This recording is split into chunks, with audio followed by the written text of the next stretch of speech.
Someone needs the loo urgently. Eavesdroppin.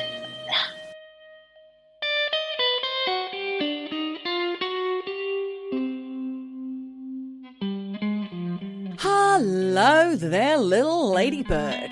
Oh, little ladybird. Little ladybug. Bug. Ladybug or ladybird? Just stop bugging me. Same. They are the same. They are the same. Yes, ladybirds are ladybugs in America, I believe. Right. But ladybird sounds nicer. I think ladybird sounds nicer because bug is the bug on the windscreen of life. Bug off. Bug off. Bug is what I call the cat that comes and annoys me, that I love. I thought her name was Queen. It is, but she's also bug. Right, somebody else's cat. Loving on someone else's cat. Yes. We had a cat come in. His name's Frank. Did you meet Frank when you were here? I've met Yeah. Frank. Frank is gorgeous. He's adorable. He falls at your feet, literally falls at your feet and rolls over your feet. It's adorable. His coat is kind of bronze. It's beautiful. He's ginger tabby crossed with a Bengali, I'm sure of it. He's got something. But the minute Frank walks into our house or knocks on the front door, because he does that, Winter, my dog who sleeps till 1 o'clock in the afternoon, comes rampaging down. She just hears the word Frank, like that, Frank. And she comes piling in. She wants to eat him. Oh my God, I've seen it. She is after him and Frank gives zero care. fucks about that dog. Yeah. Frank's like, come and get me. If you can. Frank's amazing. Oh gosh. And that is the pet talk for today. Welcome, eavesdroppers. I'm Geordie. And I'm Michelle, and you are listening to Eavesdroppin, the comedy podcast. Oh, it's comedy, all right. Apparently. We slip a few jokes in. Yes, we do. We slip a few facts in. We slip a few misfacts in as well.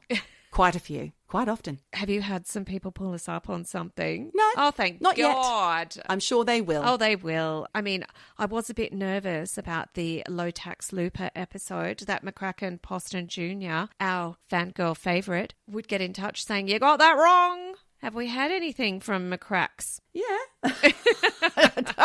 I don't know if Ken likes being called McCracks. That's what's happening. He's McCracks now.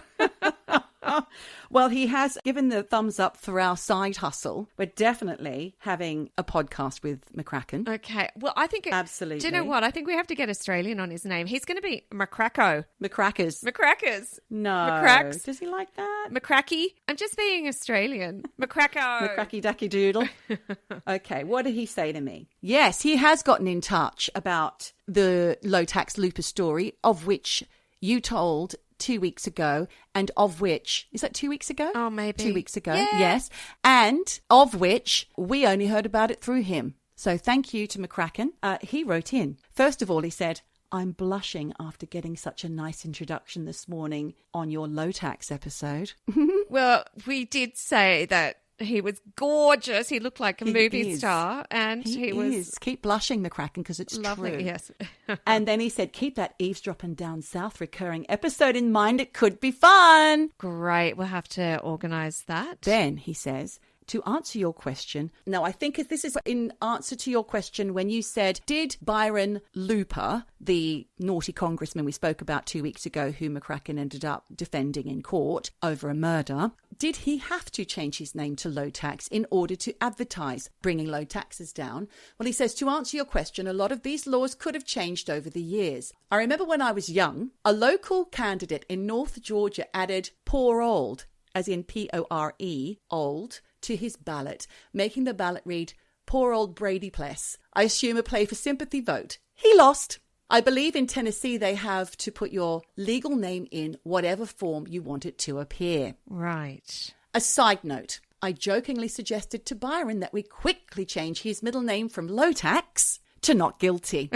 You know, it worked once. See, that's the thing with McCracks. He's got a good sense of humour. He's hilarious. He is. That's why he needs to be an extra eavesdropping presenter, I think. I know. He also said about his paperback, we are going to remind listeners about this. It's the book Zenith Man, currently out on hardback. Yes. And we will put links to this on our Patreon, but also in our social media posts over on eavesdropping _ at Instagram and TikTok. But he says that his paperback actually launches September 29th, but you can order it now. And he says, set it and forget it. Well, there you go. I love that. Fantastic. And that will be the definitive version, no more changes because of Alvin's passing. Yes, of course. And head on over to his Facebook page as well. I think we'll put a link to that too. Okay. He's got a Facebook page, which is a lot of fun. Oh, fantastic. Lots of facts and pics and good times over there about mostly the Alvin Ridley and the Zenith Man book. It's a good time. So that's more McCracken info. McCracken Corner, in fact. Thanks, McCracks. Honey joys and saveloys, hands off the fairy bread, you naughty boys. So, Michelle, Geordie. this week, whether you like it or not, I'm taking you on holiday. Oh, I'd love that. Where would you like to go? Well, somewhere warm, somewhere beachy, somewhere without flies, because I have already been summer fly murderer. I've got that God. fly Tennis swat. racket thing. No, Yeah. old school. There's no batteries required for this one. It's proper old school. And the alpine flies are so tired, they just let you hit them and kill them. It's amazing. I'm on a rampage. Yeah. Satisfying. Terrible. Not very Buddhist, but, you know. No, it's not very Buddhist. Sorry. I do feel bad for killing any human.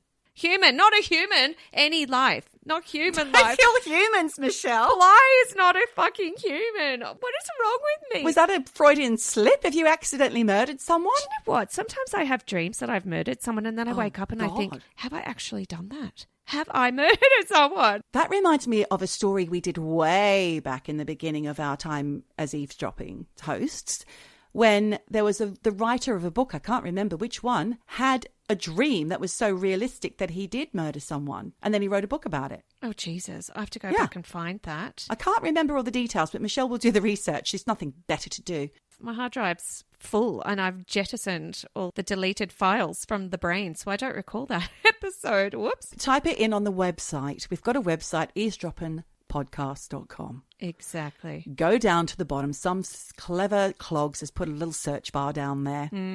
Just type in murder. I don't know. Loads of things have come up. Listen, no. Regarding our holiday this week, yes, we're not going anywhere beachy. We're not going anywhere hot necessarily. We're going to the very first country. Well, actually, it's the second country because I had a stop off in Thailand. But the very first country that I visited when I left Australia, aged 19, I can't remember my age, in 1990. India? Nepal, Kathmandu. Nepal. Okay. I'm going to take you back to April 1990. Was it April? It could have been March, could have been April. Okay. I'm having difficulties remembering that much. Should have written it down. But I was travelling through Nepal, as I just said, and I was based in Kathmandu with my friends Joe and Sandra, who were Aussie girls, and we'd spent a year saving up, and we all travelled off together. And we were joined quite quickly in this hotel that we were staying in called GC Lodge, quite famous back in the day on Freak Street in Kathmandu. We were joined very quickly by a trio of lads that were in the room next door to us. They were like, 3 girls, we're 3 guys, let's go. They were called Phil, who was a lovely lad. He was gay, actually, so he wasn't interested in the girls.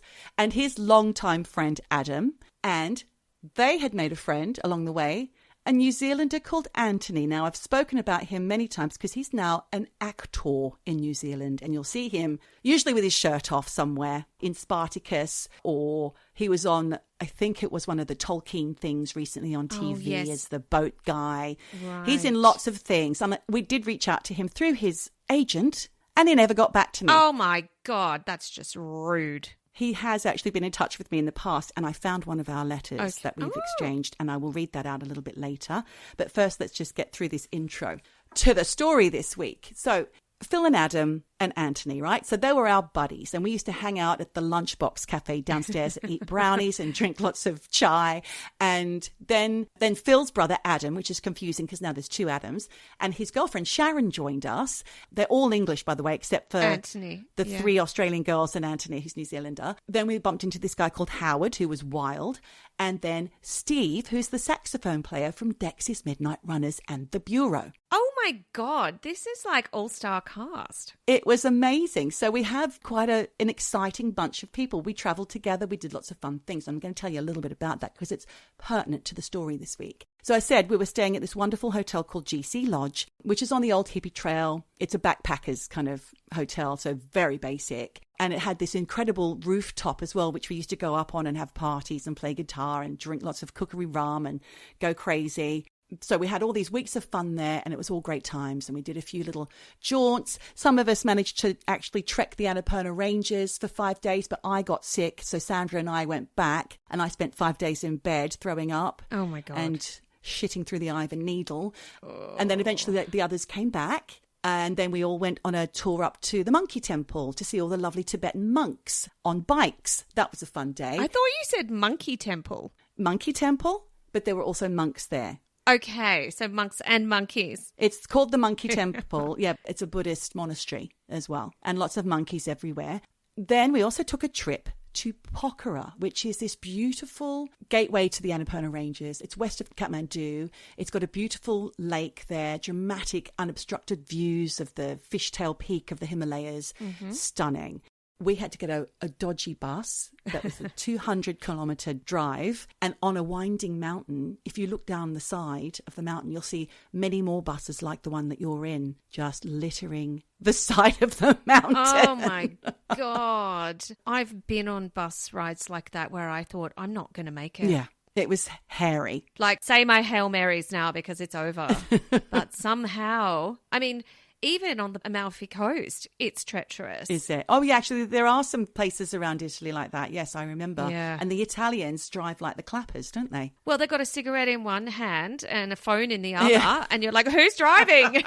Where are the hands on the wheel? Thing is, I'm in the car with the Italians usually. I used to work for an Italian company, so I remember that very well. Of course. Yeah. So while we were in Pokhara, the Nepalese royal family made a visit, and we found ourselves at the end of a line of well-wishers and other people. It's only a short line from memory, welcoming the king and queen. And do you remember I mentioned Howard, who was a bit of a loose cannon? He couldn't help himself, and I've mentioned this before in a previous episode. He said, off with their heads.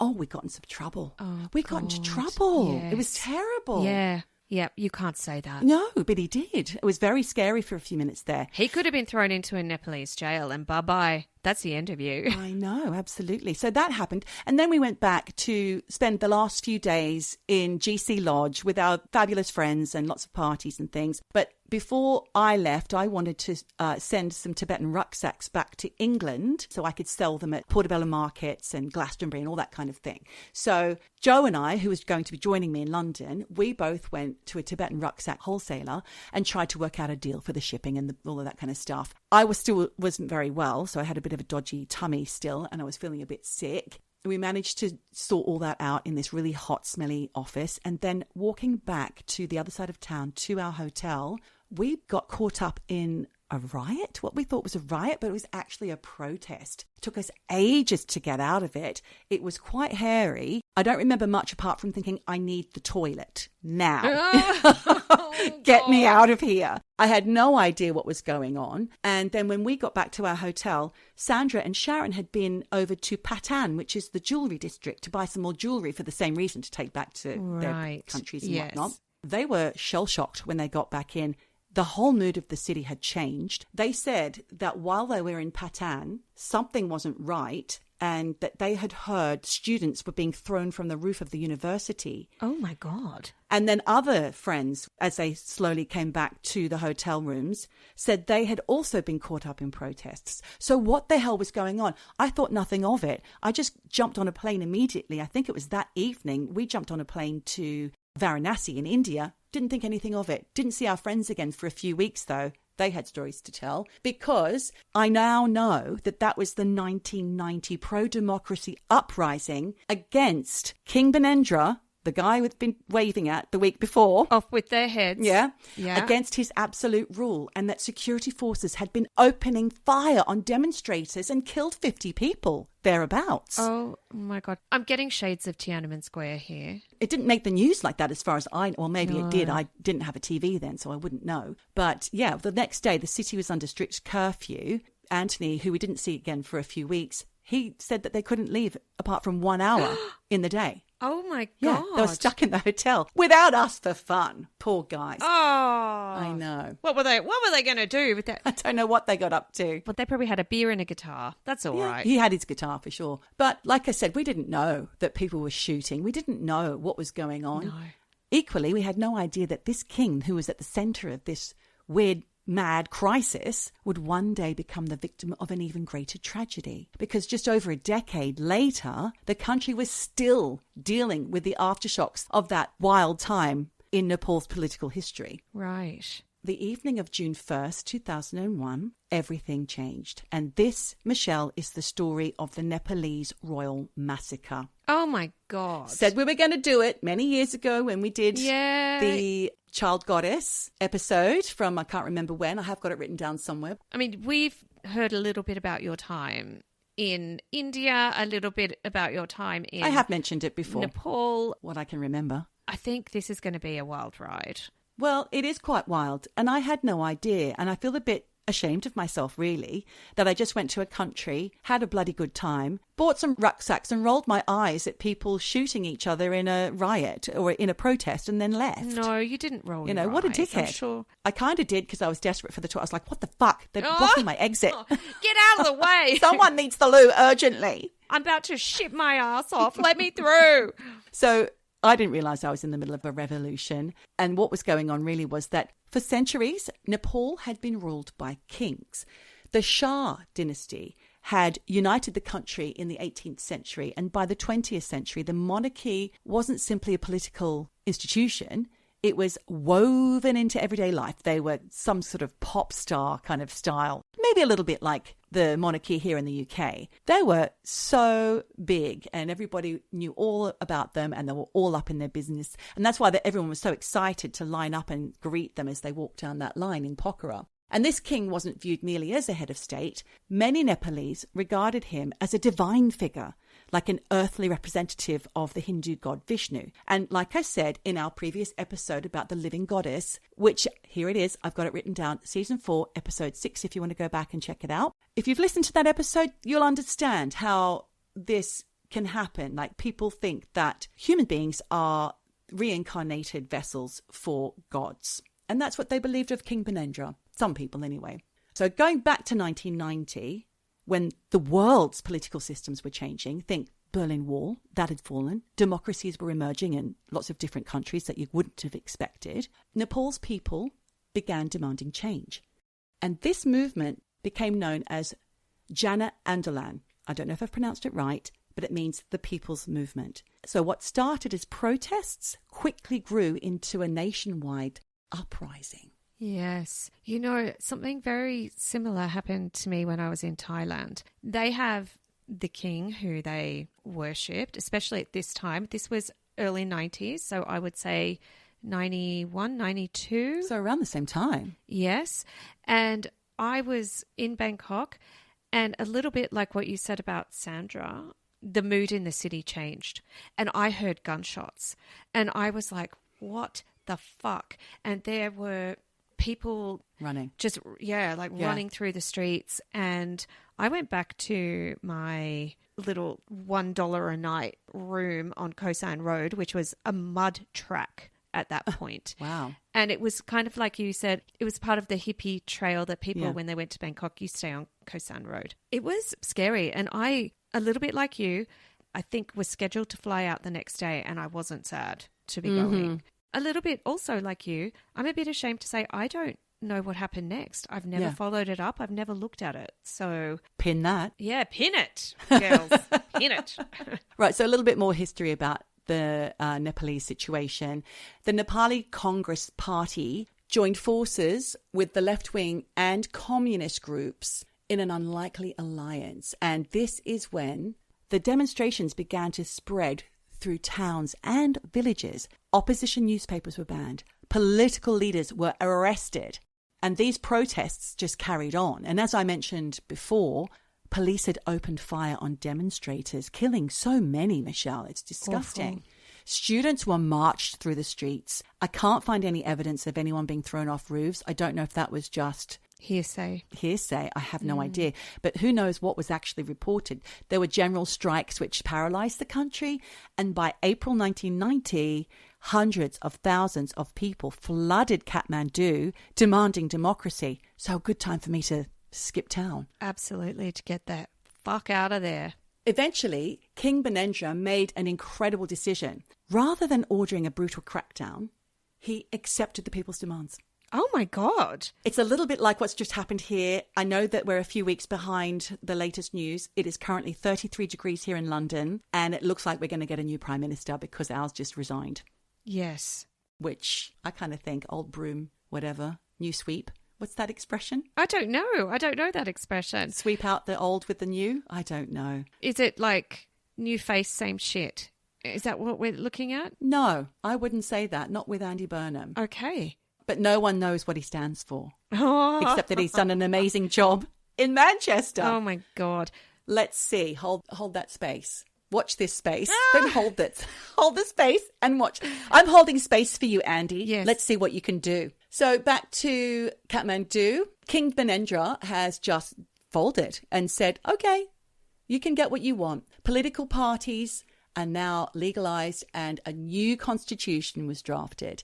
The absolute monarchy gave way to a constitutional monarchy, which is a form of government where a hereditary monarch acts as the official head of state, but their powers are limited by a constitution or established legal framework. Bit like how it's done here in the UK or in Netherlands, Spain, Sweden, Norway, and Denmark. Power would now belong, at least in theory, to the people. That decision switched everybody's opinion of Birendra. Now he is one of the most popular figures in Nepalese history. The people viewed him as a wise and moderate king, deeply committed to the country. But not everyone was happy. Right. The transition to democracy created new tensions, and the gap between the rich and the poor remained vast, and many communities felt completely ignored by Kathmandu's political elite. And large parts of rural Nepal still lacked roads, schools, and healthcare. By the mid-1990s, another movement was beginning to gather strength, and this was a Maoist insurgency inspired by communist revolutionary movements. Okay. So we have now Maoist rebels in the mix, and they've launched what they called a people's war against the state. So what started as unrest in remote rural districts quickly escalated into a nationwide conflict. Police stations were attacked. I'm so glad I wasn't there for this. Government officials were targeted. Entire regions became increasingly difficult for authorities to control. Yet still, the tourists wandered through Tamil buying trekking gear and drinking cheap beer and getting the runs, as they always have done. Buying rucksacks and jewellery. Buying rucksacks and making money. Now that's a sweet ride. Juice dropper. Now that's a sweet ride. Juice dropper. I'm confused. Don't drop your juice. Juice dropper. At the centre of this shitstorm was the royal family. And even though, thanks to the change in the 90s, the monarchy remained hugely respected, especially King Birendra, people genuinely loved him, which is one reason why what happened next felt really hard to understand. So I'm going back to that date that I mentioned earlier where everything changed. It's the evening of June 1st, 2001, and members of the royal family gathered for a private monthly dinner, which is what they always did inside the Kathmandu Palace. And like I said, it happened every month. It was a tradition. All of the family were there, except for a few. It's supposed to be like just an informal get-together of family members, chit-chat, whatever. But there was no security or anything like that. So I guess they're not breaking out the tiddlywinks and watching Love Island because it wasn't invented yet. But I would say that state business was off the table. It was just family catch up. What's going on? Yeah, exactly. The dinner that night was hosted by Crown Prince Dipendra. Prince Dipendra, who is the son of the Queen and the King, Birendra, was 30 years old, and he'd been educated in Britain, military trained, and he was the next in line to the throne. So he's like their equivalent of Prince William. And one day he was going to be king. But according to numerous accounts, there'd been a bit of tension going on inside the palace, and it was around his love life. He was really into this woman called Devyani Rana, who Prince Dipendra was said to be madly in love with, and he wanted to marry her.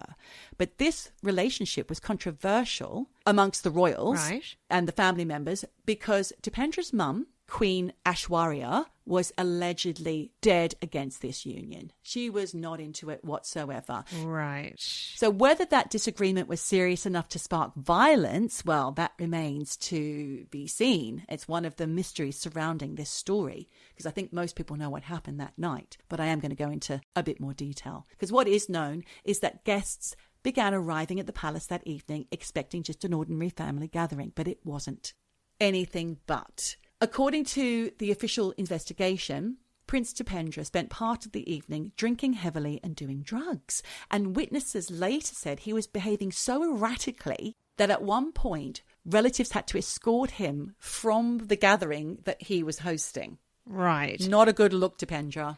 There's something going on with that guy, but also he's educated in the UK, so it's kind of, I'm not going to say normal, but it's normalised. What? Drinking culture. Drinking culture, you know, maybe taking a couple of lines at a family do. Like, it's very normalised in the UK. But would you just start chopping out lines in front of your mum and dad? No, maybe he did. No, you do it in the loo, wouldn't you? Well, some people suggested that there was an argument amongst family members, or that he had been misbehaving and doing drugs with another guest. Okay. But others just said he was just simply off his chops. The rest of them, with him escorted away, carried on their evening until a little while later, Dipendra turned up again. Except this time he changed out of his dinner clothes and into military fatigues. What the fuck? Yes. No. Like I'd said earlier, this is just a regular monthly family dinner. Family only. No security. They didn't need them. But a palace aide who spotted Dipendra, all kitted out in this military gear, also saw that he was carrying a machine gun, a submachine gun. Oh my God. He thought nothing of it though, Michelle, because Dipendra is a gun collector. Yeah. He's into it. He's military buff, military fan. Dipendra then was free to stride into the dinner party dressed like that. And if you saw that, Michelle, I think your heart would probably just sink. I think. Especially when he started firing. And basically, I guess he's the one that gunned down his whole family. Trigger, warning, warning, trigger, warning. Look out! Trigger, Oh my goodness, warning. the chips! Brace yourself, Mavis! His father, King Birendra, was among the first to be hit, and as other family members screamed and scattered, his first attempt had injured his father by shooting him in the neck. So then he went and did another one in the stomach, and then he came back with another weapon and finished him off. So he didn't die straight away. Oh my God. So, sorry, I should have said trigger warning, quite literally. Yeah, but he had a mission. He went for him. Boom, boom, boom, 3 times at least. But he had this submachine gun Right. across the room. He had no thought for anybody else. And obviously he was high as well, apparently, they say.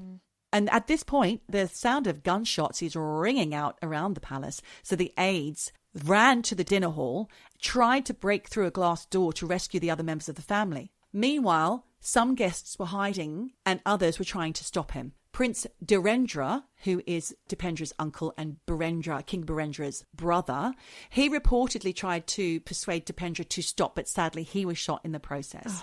So then after killing several people in the billiard room, Dipendra then went looking for his mum. She had fled to the garden. Queen Aishwarya, the lady I saw gracefully walking down the line of well-wishers in Pokhara 11 years earlier, had run there, followed by her younger son, Prince Narayan, who was 22 years old, and reportedly shielding his mother and begging Dipendra to spare her and take him instead. Well, Dipendra opened fire and killed them both. This guy. He also killed his sister, Princess Shruti, as well. Oh my God. All in all, there were 9 members of Nepal's royal family killed in this violent rampage, which lasted only minutes. Yeah. And at the end of it, Dipendra lay on the ground with a self-inflicted gunshot wound to the head. Right, so he killed himself after it all. Well, he shot himself. He didn't die. What?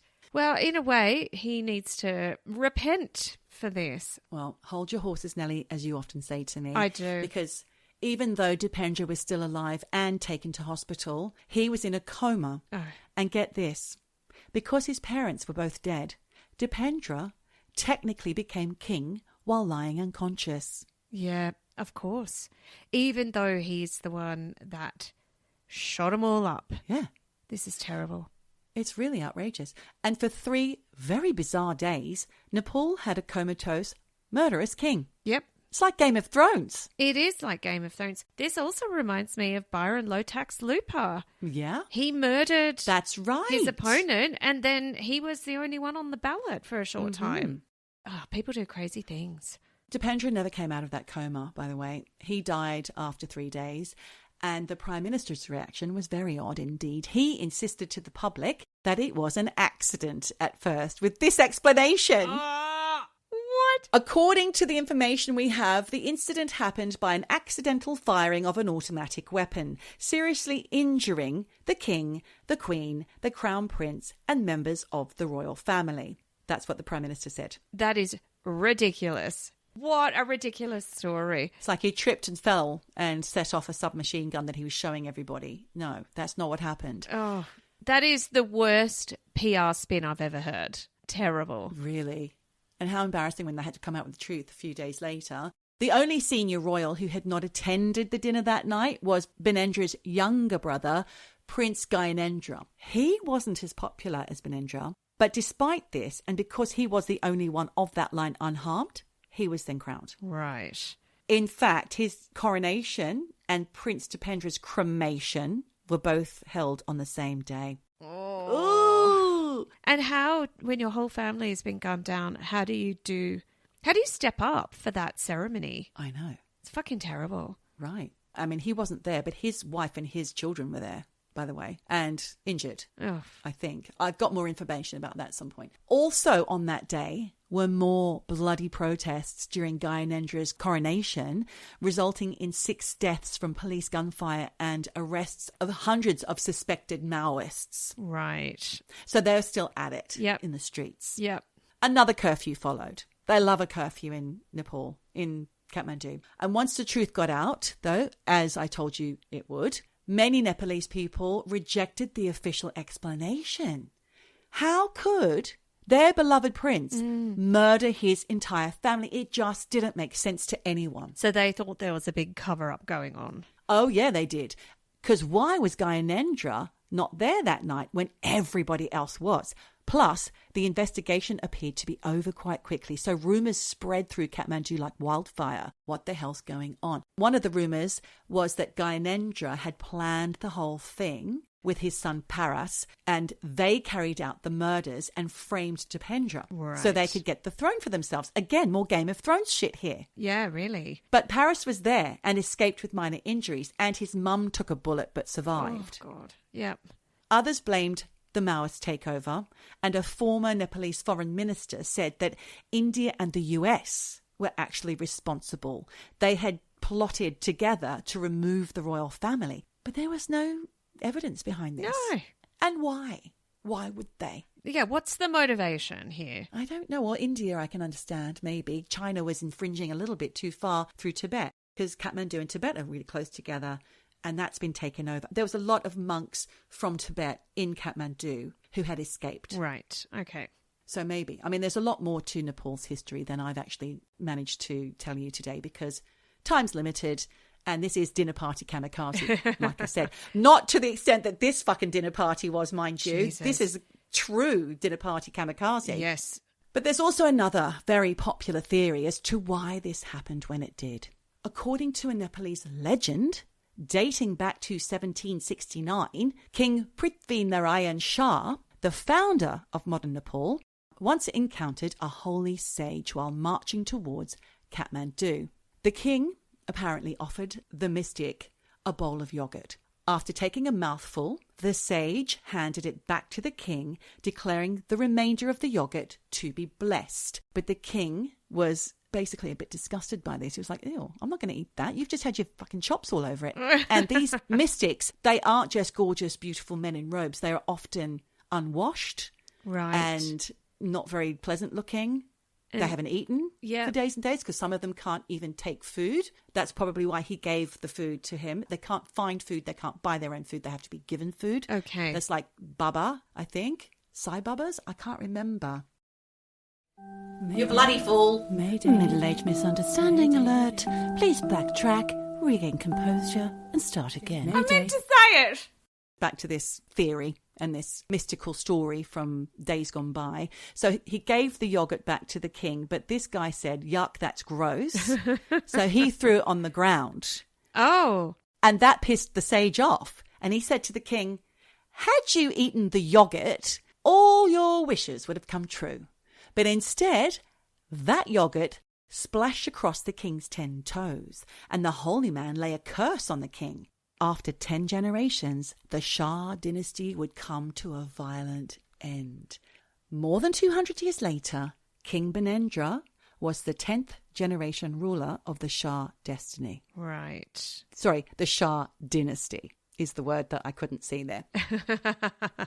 Of those in attendance that night, the 9 who lost their lives were King and Queen Birendra, Aishwarya, and their 3 children, including Dipendra. Also, 3 of Birendra's siblings, Princess Shanti, Princess Sharada, and Prince Dhirendra. Birendra's first cousin, Princess Jayanti, and one of Birendra's brothers-in-law, Kumar Kaja, who was married to Princess Sharada. Princess Kamal, who is the replacement King Gyanendra's wife, was also severely injured and hospitalised for 4 weeks following the massacre. I have to say you're doing a very good job on these Thank names. There's a lot of dras. They roll off the tongue. Birendra, Devendra, Dipendra. Much easier than Russian, or what was something we did recently. Yeah. The Maoist insurgency, by the way, was intensifying and public trust in the monarchy collapsed. So, ultimately, by 2005, King Gyanendra had taken an extraordinary step. He was frustrated by the political instability and the brutal Maoist insurgency, so he dissolved parliament and seized direct control of the country, back to the bad old days, the thing that Birendra had switched over when I was there. Oh, no. This had the opposite effect of restoring order, as you can imagine. It ignited outrage across the country. Hundreds of thousands of Nepalese people poured into the streets in massive pro-democracy protests and demanding an end to royal rule. It was too much to ignore, basically, Michelle, because in 2006, Gyanendra was then forced to reinstate parliament and his powers were steadily stripped away. And then, on the 11th of June 2008, Nepal's newly elected Constituent Assembly voted to abolish the monarchy altogether.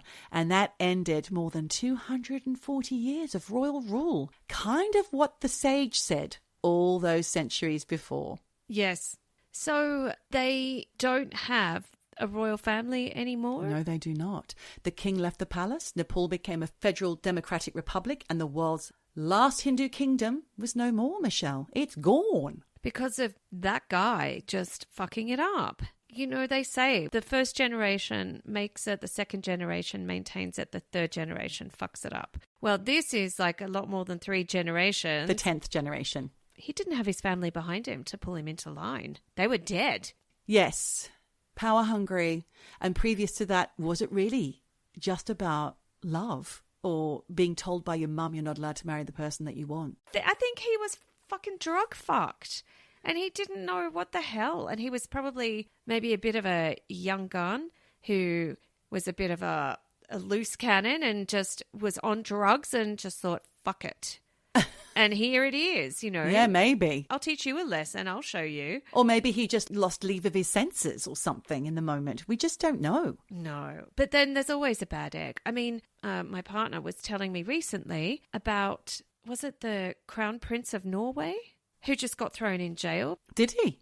Yeah, there was something like 43 counts of very serious things, including a lot of violations, sexual violations against women, all this kind of stuff. And apparently they call him the spare, is it the spare prince or the extra prince? Because I think he was out of wedlock, but he was kind of within.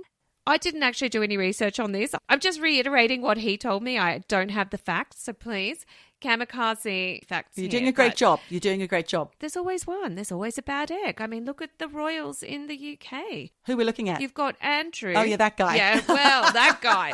Yeah, which one? Which one? Well, he's the worst. Well, he is the worst. But for a long time, he flew under the radar. Yeah, his mom was protecting him. Oh, they all were. So, you know, there's a lot of stuff that goes on behind closed doors here, But if you're maybe a little entitled, mummy says, no, you can't marry someone, you're flying high on drugs and you got a gun. No one tells me what to do because I've got a submachine gun and more because I collect them. I don't know. Maybe it's as simple as that. Fuck is all. He was just a fuck up with a gun. Wow. What a riveting historical story. Yes, thank you, Michelle. I thought it needed telling just so I could understand the facts as well. Yeah. Because obviously I was there for some of that story. Well, thank God not for all of that story. Well, yeah. It was quite shocking when I realised what I stumbled across. And it didn't occur to me for many, many years. Well, the thing is that in those days, because we're so fucking old, it was newspapers and radio and television. There was no internet. If you kind of missed a whole, uprising, to go back and get that information, you had to wait till it kind of went in the history books or go to the library, to the microfiche and look up those stories. Yes, the microfiche. Information wasn't as easy to get. So, and also too, you were on holiday trying to sell your rucksacks. You weren't thinking about where you just left. You were thinking about what was ahead. And it was fun times for you. But really, what a terrible thing to happen to Nepal. What's their political situation now? Do you know? I'm afraid I didn't look that up, Michelle, but I'm assuming it's still being run by political parties. I don't know who. I don't know where the Maoists are. I'd say there's been plenty more upheaval. And of course, there was a terrible earthquake as well, which collapsed most of the Nepal that I would have known. Yeah, right. I would love to go to Nepal. Yes, I want to go back, having told that story and also having found this letter that Antonio Tamayaha, the actor, who I mention a lot, sent me about 10 years ago. He photocopied it. He had the original copy of something that we did. You know when you do folding stories? No, what is that? When you take a paragraph each, you fold it over and you just leave a line and the next person has to carry on writing. Oh, yes. Okay, I didn't know it was called Folding Story. Well, here's one I'm going to read a little bit of. It's going to be quite embarrassing, I'm sure. It's called Forbidden Love. Oh, do you think he had forbidden love? Well, he didn't write this. Oh, okay. He didn't write this. He does feature in it, though. It says, Geordina was tired, very tired. She had been heaving her medium-sized frame, so this is obviously a very long time ago, with its blonde curly tresses atop, slowly up the steep hill to the monkey temple, to then pelt down again on her push-bike. On the back of her bike sat little Ram, the Nepali boy that they had befriended. Pip, in his tall gangly way, suggested they stop for a cup of tea. Josie noticed, out of the corner of her eye, a small quaint restaurant by the name of Peace. Oh, how lovely, sighed Josie, her big blue-grey eyes welling with tears at the beautiful sight. Isn't it, she said, turning to Valentine, who smiled his slow smile while leaning his huge frame protectively over her smaller one. Yes, he said, as ever a man of few words. Sassy was the only one of the six who disagreed, almost saving Geordina from the heartbreak and anguish that was to follow all too shortly. Wait, she said, it doesn't look very clean. But it was too late. Geordina had gone in. Inside the dark small room, the six sat and ordered their tea from a Tibetan woman laden with children crying and strung from her robes. Little Ram became restless and challenged Pip to a game of tiddlywinks. What's with the I'd said that earlier. Yeah, you did. Just then, a figure stepped in from the dust and sun. Geordina could feel his presence behind her, throbbing out. Oh! Fuck's sake. And forward into her awaiting back. What? What the hell? I don't know. He sat. Geordina felt a warm shiver inside. He was sat right next to... Oh, no, he didn't sat. It's a bit torn. He was right next to her. She could feel his... Throbbing oh my God. manhood. Sweet warm breath ever so gently brush her cheek. I can't bear this. Josie and Sassy both noticed the change in Geordina. She suddenly became still, seemingly oblivious to the commotion at her own table as everyone tried to mime their order to the confused waitress. Suddenly, Geordina heard him speak ever so softly with a beautiful flowing Tibetan accent. Have you been to the monkey temple? He asked. Geordina slowly turned her head to behold a beautiful and wise-looking monk in flowing maroon robes. He was quite young and very handsome. This is true. Oh! There was a really cute monk. A hot monk. He must have spoken to... Did he speak to me or did I just dream it? Are you asking me? Asked Geordina, scarcely believing such a fine creature could possibly be interested in her affairs. He nodded. Meanwhile, at the table, Ram and Pip were enjoying a racy game of Tiddlywinks. Were we playing Tiddlywinks? Jesus Christ. Why do they keep popping up? Josie slowly slipped her hand under the table. Oh, no. And let it rest on Valentine's sturdy, firm thigh, but only for a fleeting moment. When she realised Sassy had noticed, by the hurt, betrayed look in her vulnerable eyes, she moved away from Valentine's seductively masculine presence and tried to think of something else. She couldn't bring herself to hurt her friend, already emotionally crippled by a previous relationship. I'm going to stop there. That is insane. If anybody wants more, I can read it out on the Patreon. Yes. I don't even know how it ends because I can't remember. Okay. But it's wild. I want more. I want that over on the Patreon. I want to know what happens to Geordina and Sassy. And Josie, who's clearly in love with Valentine. Yes, she is. Oh. That is brilliant. Wow. Oh, that's a great way to end the episode, actually. Yes, I believe so. After all the murder and massacre. Yeah, murder and massacre. It was a lot, I know. And Yes. maybe And awful. we should think about these things before we book our holidays, guys. You're not just going to spend your... To buy some cheap rucksacks. To buy some cheap rucksacks and piss all over the place and act like silly goats. You know, this is people's lives. This is, already, it's a country that you need to know a bit more about before you get there. I wish I had. Yes, but also they welcome the tourist dollars. Of course. There's an economy here, so you can't get too wrapped up in that. You just have to go somewhere where they're not going to fucking shoot you, I would say. And these days, who knows where that might be? Yes, could be anywhere. On that bright note, we should sign off. We'll be seeing you next week, if you dare. And until then, there's really only 3 things left to say. Geordina, Wherever you are, whatever you do, just keep Eavesdroppin'. Eavesdroppin'. Eavesdroppin'. Eavesdroppin'. Eavesdroppin'.